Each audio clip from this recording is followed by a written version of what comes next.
Writers, have you ever wondered what it actually means to take ownership of your feelings? And I don't mean just your characters, I mean you in real life. Do you know what that looks like? It sure feels like they made you feel a certain way, doesn't it? And meanwhile, what do we see happening all around us? People don't talk through conflict anymore. They cut you off. They sever the relationship. They unfriend you. They block you, ghost you. And they think it's healthy because they've decided you're toxic. Because here's the truth. Nothing reveals character faster than how someone handles conflict. Hello, and welcome to the Storyteller's Mission with Zena Del Lo. Today we're going to explore what it really means to own your feelings and why that matters for storytellers. Ownership is not what people think. Most people misunderstand what it means to own your feelings. They think it means pretending others didn't hurt you, or becoming emotionally detached, taking the blame for every negative interaction, or simply swallowing the bad behavior of others. But none of that is true. Owning your feelings doesn't mean pretending that the other person didn't affect you. It simply means recognizing that your emotional response to the situation ultimately belongs to you, not to them. So someone can absolutely trigger a feeling, but you are ultimately responsible for what you do with it. That is the subtle distinction. Now, let me ask you something. Think about a recent conflict in your life. When the emotion showed up, anger, embarrassment, hurt, whatever it was, did you assume that the other person caused it? Or did you pause long enough to ask yourself what was happening inside of you, what this was triggering deep down? That one question can change everything. I want to give you a metaphor to think about this, because the way we talk about our emotions reveals how much ownership we're actually taking. Now, here's why this matters for storytellers. Conflict in a story is a broken window. Something happens that triggers the emotional alarm inside the character. But what defines that character is not the trigger itself. Now, if you're a writer, this is worth paying attention to, because most stories don't fail in the plot. The plot fails because of how the character responds to conflict. How do they respond? Do they explode? Do they withdraw? Do they blame everyone else? Or do they wrestle with what's happening inside of them and choose a response? That choice is where character is revealed, and that's where real character arc begins.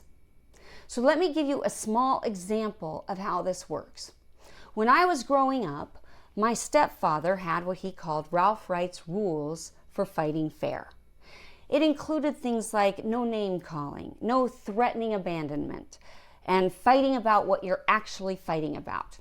But there was one rule that always stood out to me, and that was you were never allowed to say, "He made me mad." If my brother Robbie knocked over my Barbie house, I had to say, "When Robbie knocked over my Barbie house, I got mad." The difference may sound small, but the moment you say, "He made me feel," you hand over emotional control. You make the other person responsible for what's happening inside of you. And that's where language becomes important, because the way we describe conflict reveals how much ownership we're actually taking. The language of ownership. Ownership language tends to follow a simple pattern. First, you name the trigger. What actually happened? No loaded language, no accusation, just the event. Then you name the emotional reaction. How you felt. I felt embarrassed. I felt hurt. I felt angry. Whatever. Just the feeling. Third, you name the interpretation. This is the key part, right? Because emotions always exist inside a story. So, how did you interpret what happened? I interpreted what you did as this. I interpreted that as disrespect. I felt like you were being mean to me for no reason. And then finally, you named the impact. That confused me, or that made me feel unsafe, or that made me want to withdraw, or whatever the case may be. So instead of accusing someone, now you're just describing the internal chain reaction that happened. You're saying, here's what happened to me when this occurred. And that is the difference. You're saying, here's what happened, here's what it stirred up in me, here's what that experience meant to me, and here's how it felt. That's honesty without accusation.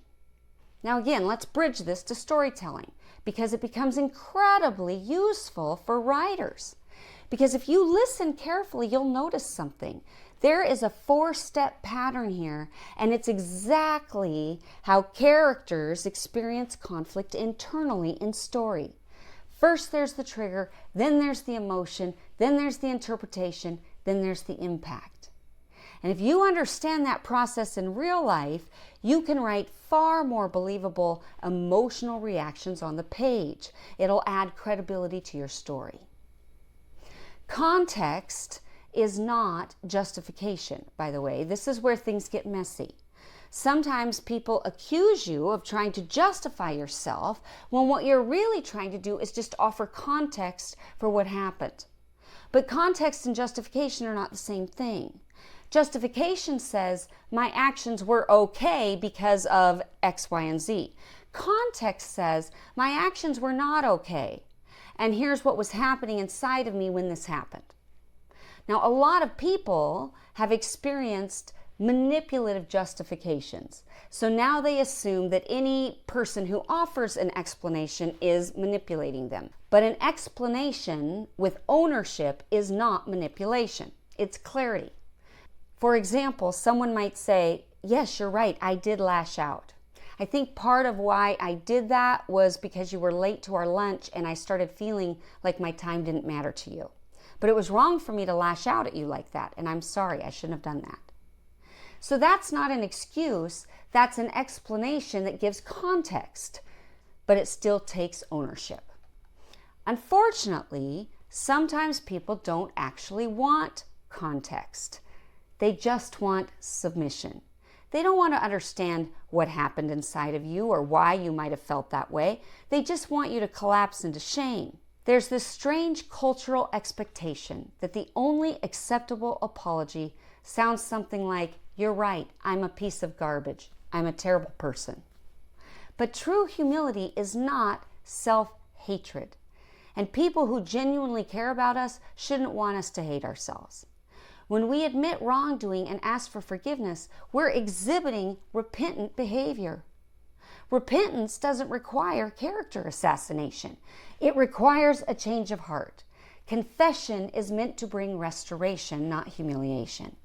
Humiliation doesn't actually repair relationships. It just widens the divide. Because now it's a one-up, one-down situation. You're a piece of crap and the other person is superior to you. And that is not true reconciliation. This happened to me once in a relationship with my sister where she called me on something I had done and it was wrong. And I immediately owned it. I said, you're right, I did this thing, I'm so sorry. And then I tried to offer why I thought I had done that thing. And she turned it around and said, oh, so now you're blaming me for why you did this, which is not what I was trying to do. So that's where we have to understand that sometimes offering context is not blame shifting. It's simply trying to help people to understand where you came from. And if we can understand that, we can receive people's context better, and it allows for a quicker bridge to relationship. Now let me bring this back to storytelling, because this matters for storytelling in a really interesting way. Because characters who justify their actions feel manipulative. But characters who provide context while still owning their behavior feel human. They feel complex, they feel real. And that distinction is one of the things that separates shallow character writing from emotionally honest storytelling. But there's a deeper layer here. Ownership also means exploring something that most people never examine, and that is a layer that heroic characters must explore if we're going to believe their arc. And that is the question of why. Why did that comment hit so hard? Why am I reacting so intensely? In treatment, we used to say, whatever makes you hysterical is historical. Have you ever noticed that? What that means is that the size of your reaction doesn't actually match the size of the moment. Sometimes big reactions connect to old wounds. Something in the present is touching on something that's still unresolved in the past, and so you're having a reaction that doesn't match the current situation. Now, here's why this matters for storytelling. The entire point of your story is the internal change that your character undergoes because of the adventure they happen to be on. As the story unfolds, the hero should be becoming less and less focused on controlling what everyone else does and more interested in understanding what's happening inside of themselves and realigning their reaction to what's right. And here's the important part. That inward reflection doesn't make them selfish or self-absorbed. It's exactly what prepares them for the responsibility they're about to carry out. Because once the character understands their own wounds and fears and motivations, they gain the emotional maturity necessary to face the true conflict of the story. That is what ultimately equips them to confront the antagonist. Ownership in real life and in story means asking a simple but uncomfortable question. What part of me did that hit? That's self-awareness, and that's where real growth begins. But let me be very clear about something. Owning your feelings does not mean excusing bad behavior. Sometimes people genuinely behave badly. Sometimes they actually do want to hurt us. So ownership doesn't mean pretending that abuse is just misunderstanding. You can say, I own my reaction to this, and also say that behavior wasn't okay. Both things can be true at the same time. The real emotional nuance here is that we own our side of it. That is where maturity lives in story, that tension.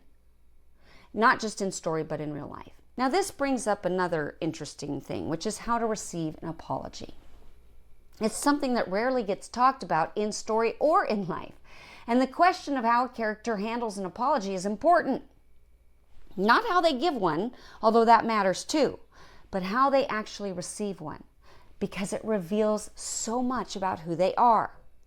So recently I was in a conflict with a good friend of mine, and he lashed out at me in anger. But later he called back and he apologized. That took courage. He owned it, he was sincere, but guess what? I was still hurt by it. So instead of being able to receive the apology in that moment, I kept pressing the wound. I kept saying things like, let me explain how much that hurt me. And how that translates is, and now let me tell you how wrong you were, which is exactly what my sister was doing to me before when I tried to offer context. But afterwards, I realized something important. An apology is a moment of vulnerability. When someone steps forward and says, I was wrong, they are exposed. And if we respond to them by dissecting just how terrible they actually were, that isn't going to lead to repair, because it's punishment. It's kicking someone while they're down. The pain they caused is real. That doesn't get diminished. It's just that grace means meeting people where they are, especially when they are being vulnerable. So if a genuine apology happens, don't meet it with shame. Because if you do, people will eventually stop apologizing to you, not because they're unrepentant, but because it feels unsafe. So when someone offers a real apology, whether in life or in story, one that is clear, specific, and accountable, let the moment stand. That doesn't necessarily mean that the conversation is over forever. There may still be things that need to be processed down the road, but those conversations can come later. For now, respond with grace. Let the walls come down. Let there be peace, because that moment deserves the repair that restores intimacy. In story, that restored relationship often becomes the very thing that allows the character to move forward into the climax, because now they don't have anything separating them from the people, the allies that they need in order to go into that climax. dynamics. But this leads me to the next section, which is why everyone ghosts these days. We live in a culture that increasingly confuses discomfort with danger. So if someone hurts us or simply disagrees with us, we label them toxic and we remove them from our lives. In The Devil Wears Prada, there's a scene where Andy quits and she tosses her phone into the fountain. It's the perfect cultural symbol of this kind of mindset. It's triumphant and symbolic. It's severing the relationship permanently. And in that story, leaving is healthy because Miranda is abusive. But culturally, that moment has become a template. Drop the phone, walk away, don't explain, sever. And the danger is when we apply that template to ordinary human conflict. Because most of the time what we are reacting to isn't actually abuse. It's human frailty. People are messy. People are clunky. They deliver things in an imperfect, clunky way. We get wounded in communication because people struggle to communicate clearly. That doesn't make them evil. It makes them fragile. But most people today have very little tolerance for relational friction. We have become so fragile ourselves. We are emotionally intolerant. We're conflict avoidant. We are addicted to validation. We're allergic to discomfort. And social media has only reinforced this pattern. It's trained people to curate other people the same way that we might curate a playlist.